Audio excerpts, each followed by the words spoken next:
First, we start our show today with the biggest story. Our Charania reported yesterday that Trae Young and his agents, they are working with the Atlanta Hawks on a trade out of the franchise. Now, Young's representatives in the Hawks, they have started collaborative talks over the last week on finding a resolution here. So let's say hello to Shams now. Shams, how do you see this playing out for the four-time All-Star as we march toward the trade deadline?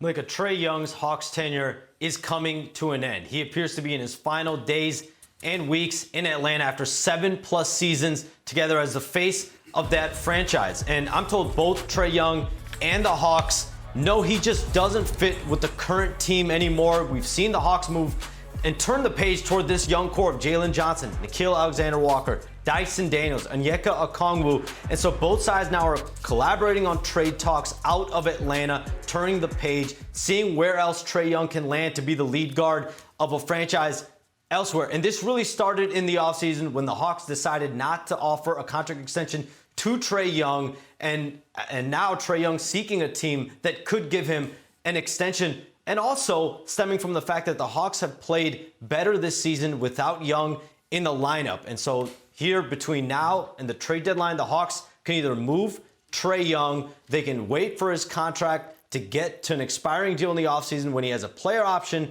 or he opts out. That gives them $40 million in cap space in the offseason. But Trae Young appears to be nearing the end of his career in Atlanta. All right, so a couple of different options about how the end could look here for Atlanta and Trae Young, but it seems that the end is near nonetheless. Charania, the best insider and the best hair in the game. Let's remind folks about what type of player, though, you'd be getting with Trae Young, because offense has never been an issue, right? He averages over 25 points, just under 10 assists in his NBA career, and his 48.1 points scored or assisted on per game, second most in league history, behind only Luka Doncic. The issue, of course, comes on the defensive end, because since entering the league, Trae Young ranks as the least effective defender against ball handlers using on-ball screens. That's according to Genius IQ. And then this season, Shams mentioned the injuries that Trae Young has battled. Well, Atlanta, 2-8 with Young on the floor, 15-13 without him. So I'm here with Chiney Ogwumike, fresh off her trip all around the world, most recently Abu Dhabi. Is that right? Yes, Dubai. Abu Dhabi. Mashallah. You going places. You going places. Marhaba. You going places. Danny Green, she's going places, and apparently Trae Young is going places too here, Perk. What are your thoughts? Perk is fired up. Okay, I got you. Tarsi, can you take my solo shot really quick? Because he wants me to read it, but I'll hold it up too. 25-10. 25-10. Okay. That's Trae Young numbers, career numbers. 25 points, 10 assists. Talk about Hall of Fame numbers, if you want me to go there. Talk about a guy that Jersey is going to be in the Raptors.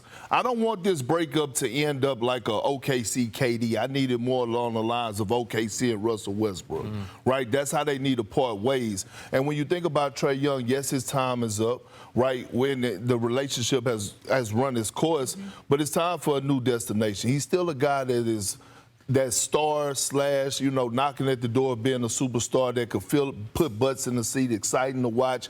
And I just think it's time for a fresh start. But make no mistake about it, we're talking about a guy that is just scratching the surface of his prime, still got a lot left in the tank. Trae Young is still one of the elites, one of the best PGs in the game today. And that's why I'm torn about it, because you have someone that is so potent offensively in Trae Young, but defensively is, unfortunately, at times a liability. If you take him off the floor, their defense, the Atlanta Hawks, improves by 13.3 points per 100 possessions.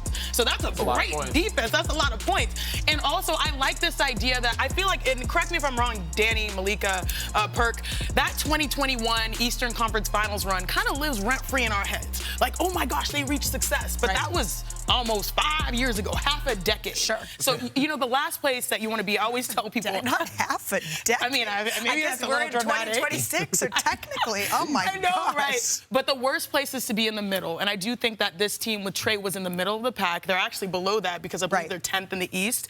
But then moving forward, they're going to build around their young core that is improved defensively, and Trae gets to have an impact somewhere else. And I don't think the easy thing to do, because of the defensive numbers that we've shown, is to maybe we blame Trae Young for the underperforming Atlanta Hawks. But it's more factors than that. Zachary Risacher hasn't necessarily taken the next step that everyone thought that he was going to. Jalen Johnson's defense has slept a little bit. You're looking at Dyson Daniels, who can't hit an outside shot right now. So while it's certainly things that Trae can improve, I think that there is still a player in there that teams should be very attracted to making a deal for. How quickly you forget, and I'm with Perk. I mean, he's an all-star caliber player. He got snubbed a couple times. Should have been more than 4 times. Right. He's great. We haven't seen much of him this season, so we don't really know. But I believe he's still a very good fit. And this is no knock to Trae. Like, he's a very good player. They're just playing better without him. He might not fit with this group. But I honestly think, obviously, it's time. They've been talking about trades and rumors the last couple of years.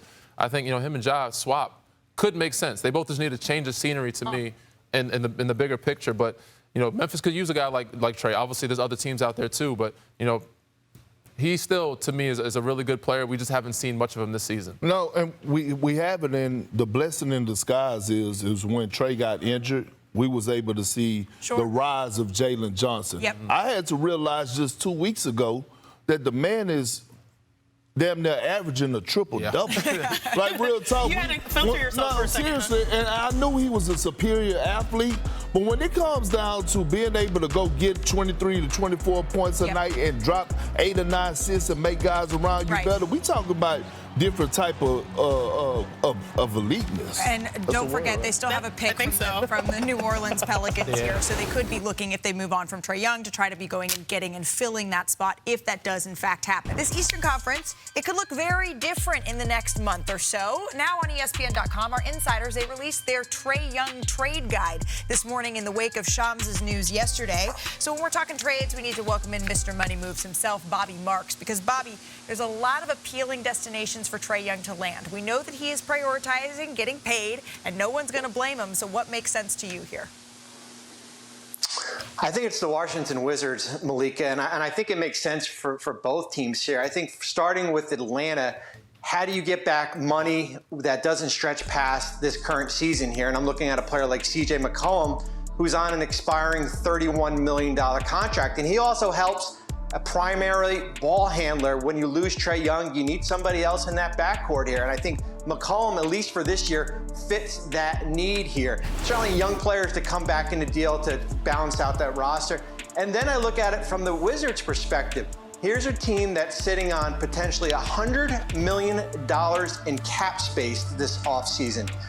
Trae Young kind of fits that need when you look at the free agent market. 8 players over the age of 30. Trae Young is 27. He can slide right in there with this young group. It's more of a move for next year, similar to what Toronto did when they traded for Brandon Ingram.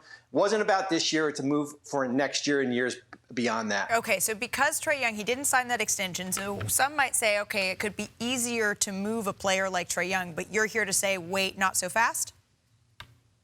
Yeah, I think there's two challenges here. I think there's the on-the-court challenge. Listen, point guard and center are the strength in the NBA right now as far as when you look at teams, as far as there's not much of a need for that. And then there's also the financial element here. $46 million and $49 million next year on that number. It's a player option here. Yes, there are teams with cap space, but that's a big number to move, $46 million in this landscape where trades are a little bit more difficult with these CBA rules. Okay, so this is going to be a couple of pathways that we could see the Hawks pursue with Trae Young, but what we do know right now is that Trae Young and Atlanta, they're having conversations about paths forward that don't include Trae as a centerpiece of this franchise. Bobby, we always appreciate your insight here and helping us sort through all of these things. Mr. Marks, as Danny always says. But a few months ago, we let Mr. McMahon rule our set. Let's just remind everybody of how this went.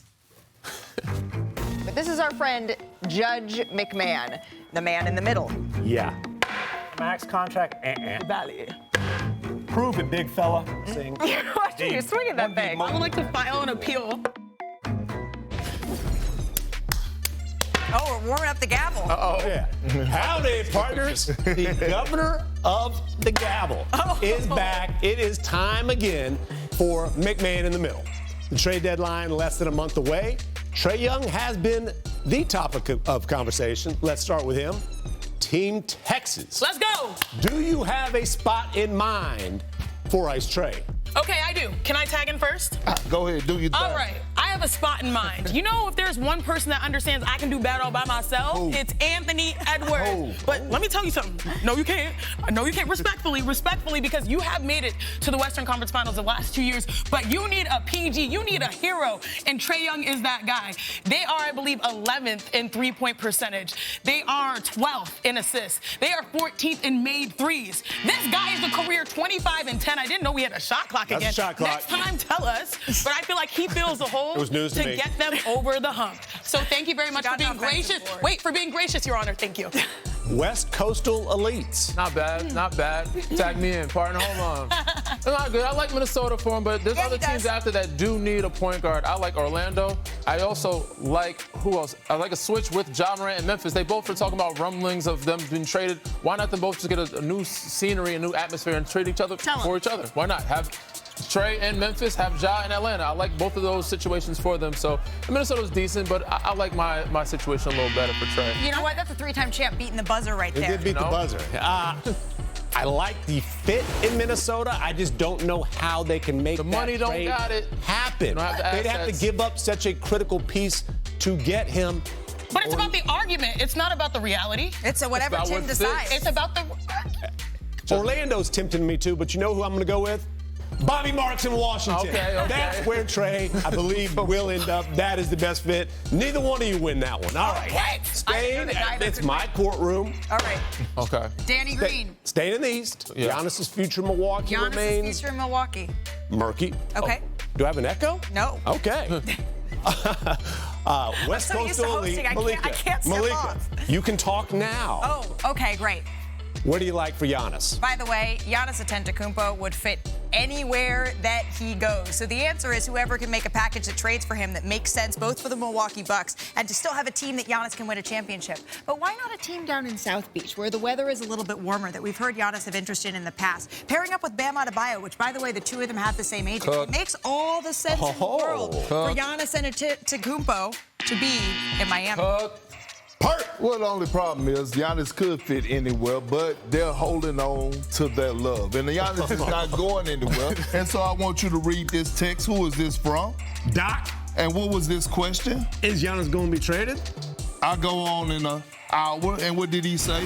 N-O. No. Giannis will be in the Milwaukee Bucks. It's an N-O. New Orleans. No. Oh, okay. I was going to say, that didn't make much sense. He will be in a Bucks uniform. The Milwaukee Bucks will make trades around. Mic drop. If it was up to me, I would side with you, Malika, and he would head to South Beach. But it is up to Giannis to force the issue. He does not seem like he's going to do that. If Giannis doesn't make it happen, put the point over here. Traded, Yeah. Pert gets the point. Pert gets the point. Man, do it. All right, fine. All right. Begrudgingly. All right. Michael Porter Jr. has been shining in Brooklyn this season for a Nets team that is, let's be honest, too good for their own good. Team Texas, back to you. Where do you see MPJ? This is easy. Okay. The Golden State Warriors. Kuminga is not working out. They're trying to move him. Michael Porter Jr. is a guy that could come in. He could fit right into that offense, that Steve Kerr, Steph Curry type movement type offense. Take some pressure off of Jimmy. Not with that size, athleticism, and he's a champion. I like the Golden State Warriors. Period, who? West Coast story. Right on time. And I beat the Bucks. Yes, It's hard to argue that because I did like Golden State. So then don't. Then don't. But there is another team out there that is very good and they're playing well, and I don't want to shake things up. But Detroit, they could use another scorer. They need another ball handler off the ball, but they do need another bona fide shooter. Space the floor for Cade Cunningham to get them over the hump against the New York Knicks team that everybody's favored to win coming out of the East. He could be a good fit for Detroit and Cade Cunningham. Don't send him to your same conference. I'm going to side with West Coastal Elite, sending him to the Midwest because I told you yesterday, the Warriors are not contenders. Yeah. The Pistons are. MPJ goes to a contender. So we end in a tie? Yes. Yeah. All right, well, you know what that means? What? We're going to have to play again. That concludes McMahon in the middle. Judge, may I take it back? Thank you.